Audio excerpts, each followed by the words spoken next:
Rated M for mature.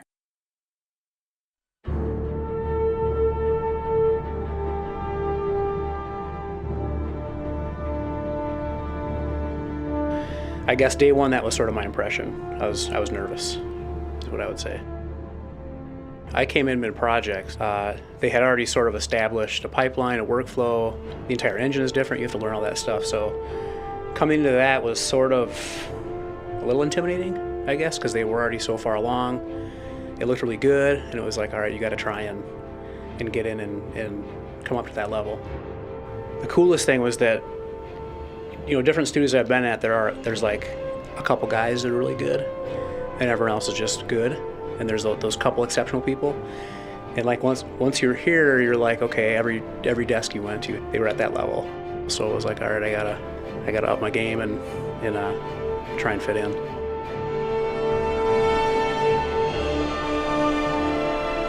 When I first started on the project, I was like really interested in kind of as a group pushing up the quality of animation. How can we get, you know, better motion, better combat, better just an overall feel, and across the board kind of establishing a new standard. The one thing I noticed for my first full project here was it's a very long tunnel at the beginning, and you realize you've got to make something 2 or 3 years down the road that's going to look better than, you know, it's going to be the best thing that you can make. And so there's a lot of pressure starting out to make something that's going to be that impressive, that far ahead. You might get back to it to touch it up a little bit, but, you know, be aware we have to make so much stuff that you're going to be, you're going to be seeing things the rest of this project that you made early on that you're like, I got to get back to that, and you can't always, you know, get that full time to go back. So, and you know, there were some things that I had to spend some long nights getting back to on my own because I was like, I can't live with that being in the final game. But I definitely colored the very beginning of it. It's just this very long, big project, and it's a big mountain to climb.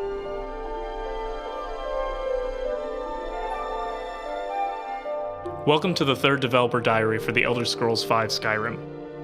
On this project, one of the key goals of the team was improving the quality of animation. To achieve this, the team was expanded, a state-of-the-art motion capture studio was assembled, and a brand new animation system was constructed from the ground up.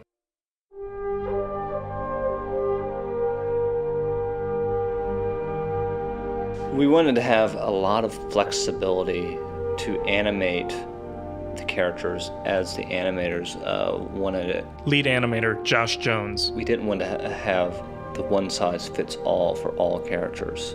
In the past, we had a very rigid system. Every character, whether they were a bipedal humanoid or a robot or a quadruped, all had almost the exact same animation structure. And they don't move the same, and that was very limiting, and it just didn't make sense. We did a lot of in-house motion capture here for a number of our kill moves. And that's more of a testament to the skill of some of the guys here who have some training in martial arts, and not to mention very enthusiastic about beating each other up. So I don't think anyone got hurt too badly. Well, initially I really didn't have too much to tackle.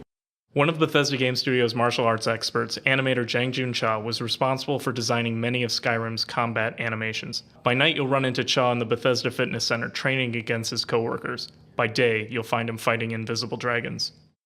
It just got added on, over the course of the project. So now I'm like the combat guy. But initially, I was just doing furniture.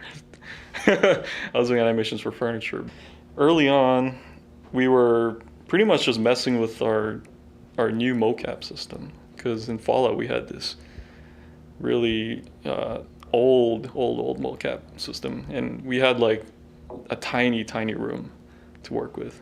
And yeah, it was an awkward space because like 2 walls were like, you know, actual walls, and the two other sides were open. And the weird part was it was on a platform. So like if you're gonna do a run cycle, the actor would have to like start his run like really far in the hallway and then like hop up and then pretend like he was like smoothly running the whole time, and then run into the wall and like not get totally smashed. I'm definitely excited for people to see the kill moves. I work a great deal on that. I'm really thankful that they just pretty much told me, hey, go make shit look cool. And, you know, I was pretty much given a pretty good freedom to deal with that. I don't know if you guys were ever in the meetings where I first showed my stuff. It was like super long and, you know, it was flashy, but now it's just more straightforward, like short and brutal. It's just trying to come up with like what would be a cool and like logical way to kill a spider or a big troll, you know? And there's not really too many references on big spiders and big trolls on the internet. So I pretty much just had to like play that out in my head or go into the mocap space by myself and dance around, you know, try to like come up with stuff, look like the Star Wars kid, you know, just like messing about. Yeah, I think there's a camera in there, and sometimes I'm like, man, I hope no one's watching me, because I'm like stabbing this invisible like creature, and it's like, man, that didn't work, and I would stop mid swing, and then I would like do another thing. Yeah, especially when I had to do kill moves for the dragon, that was tough because I was coming up with all sorts of ways. Like I used a table as the dragon's head, and I would like hop up on it and like actually pretend like he was swinging me off. It was really tough trying to imagine like how you would kill a giant, like pretty much a dinosaur. Like how are you gonna kill a dinosaur with essentially a toothpick for him with that scale? So either, you know, you gotta stab the head or pretty much the head. It's like you're not gonna hurt the thing by poking its ankles or trying to chop his wings off. As you play through Skyrim, many of the player animations are the end result of Jang Jun's one-man combat performances. However, the team also made use of another performer, one of America's most valiant real-world knights. I ended up doing most of the mocap stuff. So when people are playing the game, they're playing you? Yeah, which is cool. Sort of.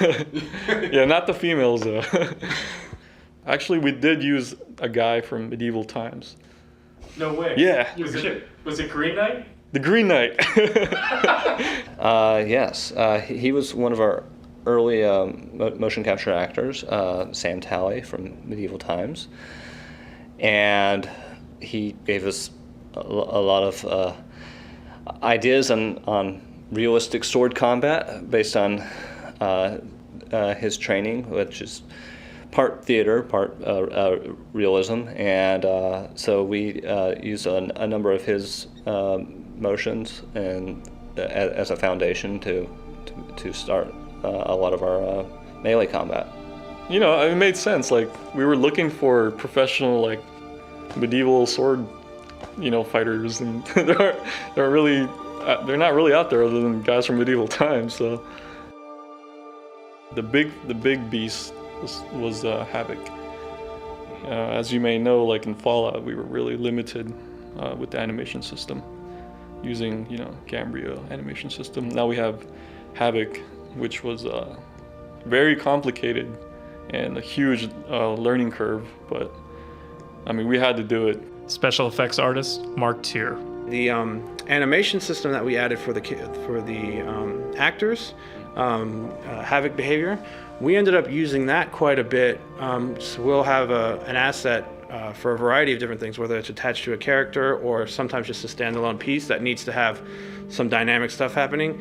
You know, the word wall needs to have specific reactions as you're moving closer, if you turn around and walk away, as you know, it's like this whole, if we were to do that with the old system, it would have been this nightmare of like, if you can play this animation, then you can maybe play this, but then with behavior, we could set that all up to work the way we want it to and give it to the level designer or quest designer to easily script up. And so that was a real boost to us being able to, instead of saying, here's a whole bunch of animations that work together in this one way, it's like, here's a whole bunch of animations that work together with these 3 simple commands because we've sort of chained them all together using Havoc behavior.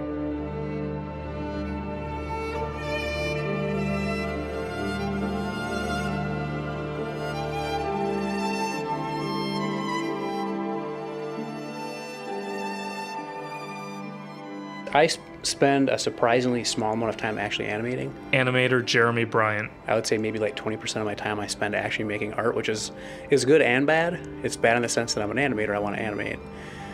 But it's good in the sense that we do have the tech and the ability for an animator to get stuff in the game by himself, which is not always the case. Like walking is probably one of the hardest things to do, like realistic walk cycles are one of the hardest things to do because everybody, without any training, knows what a person looks like walking. Your brain is programmed to know what other people look like, you know. Right? Yeah, the whole system that we have now is pretty cool. I'd say the motion set's probably the best that we've ever had in terms of, you know, how fluid it is and how transitioning from one animation to the next, you know, is synchronized and all the phases are lined up, and it definitely is a huge improvement. The single biggest problem is, like, in our games you can do anything anytime. Well, mountains is a whole discussion by itself. Like, the first thing I did was like try how far can I climb, and you can, you know, jump and run and change perspectives and try and exploit your way up a mountain, and you can make it all the way to the top. Typically, there are some instances where you can't, but yeah, you can get in places where, you know, in a lot of other games, like, they're corridors and they're closed off and you can't get there. We don't really do that, so you can get into some pretty sticky situations. And then in terms of things that you can do to the player or do to NPCs, like, you can paralyze people. There could be a lady, like, taking a bite of bread, and you can, you know, cast ice form on her and have her tip over and, like, fall over the railing and into a stream, right? And then the stream has, like, physics, so she goes down river, and it's like, well, all right, and then she wakes up, you know, and she still has bread in her hand. So now we have this NPC in this crazy state where, hey, I'm in water, I'm eating, I'm swimming, like, there's all this crazy stuff that you can get to happen in the game that in a lot of other games, just because the design of it not being as open, don't happen. So, and there's a lot of examples like that. I mean, that's why I wanted to work here, because these are my favorite games. And they're my favorite games for a reason, because I can do stuff like that, because it's so open.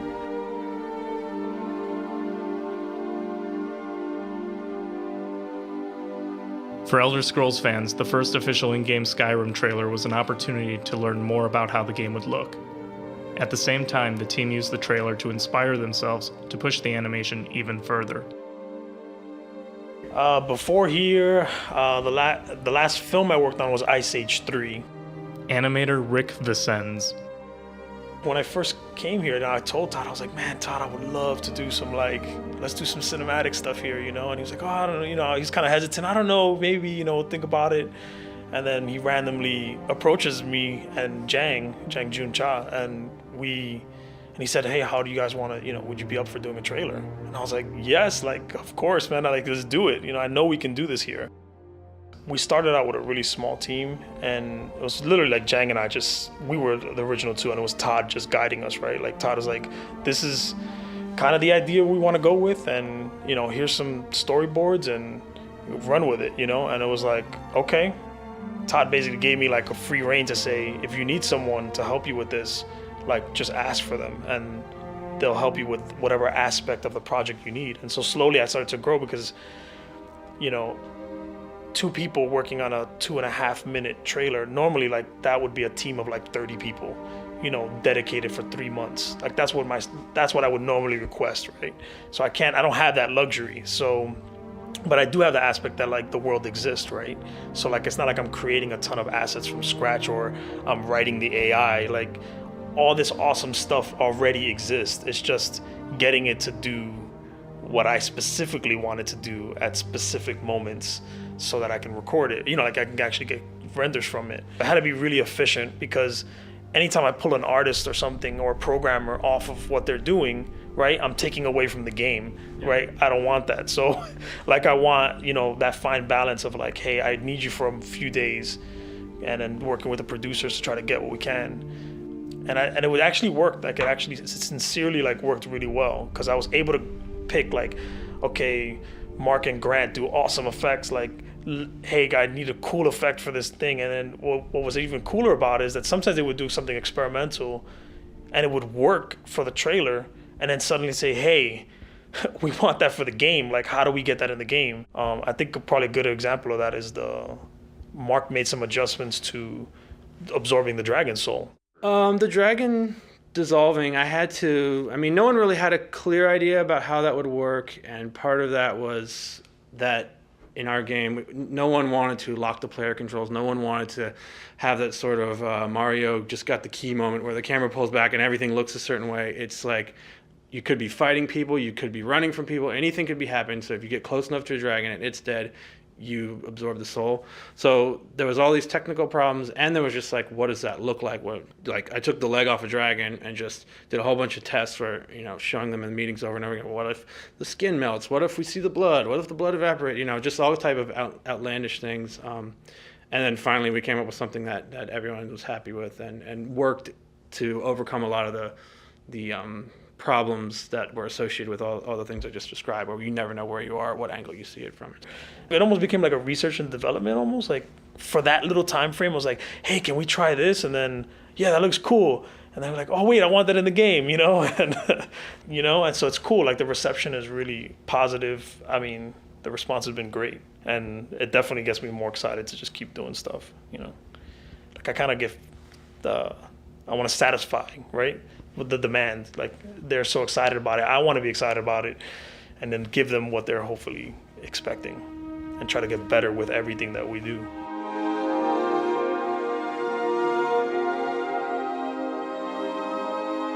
One of my favorite things about this game, it isn't really actually something I did. It's Grant, the other effects artist. He made all the magic effects. And I never play, I always crawl through the world getting the sneak attack 3 times with the bows or whatever. That was my, go-to play style. But watching him build those magic effects and all the different variety and the care he was putting into all the different schools, I was switched from then on. I was like, I have got to play a mage this time. So I wasn't anything I really contributed to other than looking over his shoulder and saying that looks awesome. But I really feel like that makes a huge difference, how much care and time they put into that. And I think for my part, I did a lot with the creature effects. And looking back, there was some of it in the older games, but if once we started working on it, I realized most of those were one-off kind of solutions, and they never really had a real system for animating shaders and effects and attaching things to creatures. And so we really had to start from scratch with that and build up that whole system. And there was a lot of trial and error and a lot of pain in trying to shoehorn some of our ideas for wouldn't it be cool if this creature could do this into some existing systems. But in the end, we, through a lot of people's individual effort and then pulling it together at the end, I think we came up with a system that will allow us to do some cool things, and now will allow us to continue to have outlandish ideas for all kinds of new enemies and creatures and NPCs that can easily have all kinds of effects as part of their look, as opposed to just kind of tacked on at the end. I think you can see a really big jump from animation coming from Fallout to Skyrim, as a whole, which was awesome. And then it makes me even feel better about, well, where are we going to take it from here? Like what's going to be, how do we keep on improving, right? Overall, I think we just increased the quality of the animation throughout all of the actors. We hired some great people, and I think that shows in the final product. The reinvention of an animation system is not without its growing pains. So we still feel that we have a lot of room for improvement, and I expect even future projects are going to be even better in that count. But I think where we came from, there's a really massive improvement. It's been very gratifying to hear the number of comments from various people playing the game. Something I learned coming in here, the first thing I did, I was like, put some effects in this dungeon for a DLC. I was like asking the person, well, I want to, make one of these 6 items in this room. One of them was wrecked, so I'm going to tilt it. But I was very nervous. Like, are they going to be upset about this? This is their work. And I found out very quickly, everyone's like, go for it. I did my part. I think I put some good stuff in there. Hopefully you're getting some ideas from that. If you got a better one, go for it. And it's like there's a real openness to other people collaborating with you or changing something or suggesting a different way of looking at something. We're all kind of locked away here in our little bubbles working. And one of the things that I was surprised when I interviewed here, they asked what kind of games I like to play, and I was like, I played hundreds of hours of Oblivion and Fallout, and I talked about how great it was, and they're like, really? Like, and it's, you become your own worst critic, right? Because you see it all day, and you're like, is it good? You get too close to it, and then when you finally see people's reaction to it, it's awesome.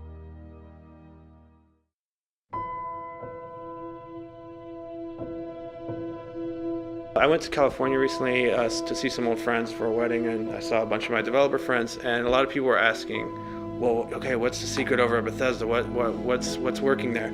And the biggest thing I could tell all of them was like the leader can make all the difference. Todd makes a huge difference in how the whole team works, what the ideas are, what the ideas aren't. He's always playing as the player. In the meeting, in whatever, he's playing as the player and he wants to have fun. So there's been plenty of meetings where, oh, I just finished this cart. Oh, are the wheels havocable? Oh yeah, it can roll. So it's like spawning cabbages, picking them up. I mean, the whole meeting is entirely derailed. We're stacking cabbages, rolling them down the hill, trying to jump on the cart while it's rolling with the cabbages, calling in dragons to start fighting while we're doing this. Like, there's always that sense of play, and like, well, the player wants to hit this drying fish and he wants it to wiggle. That's fun. There's always that overarching idea that this should be fun. We should, whatever's fun stays. If there's a good idea for that, it goes in. And if something's not fun, then we just try to find opportunities elsewhere rather than spinning our wheels on that. And I think that also comes across in the game. It's like, no matter what you're doing, you can find yourself having a little bit of fun just playing around with what's there.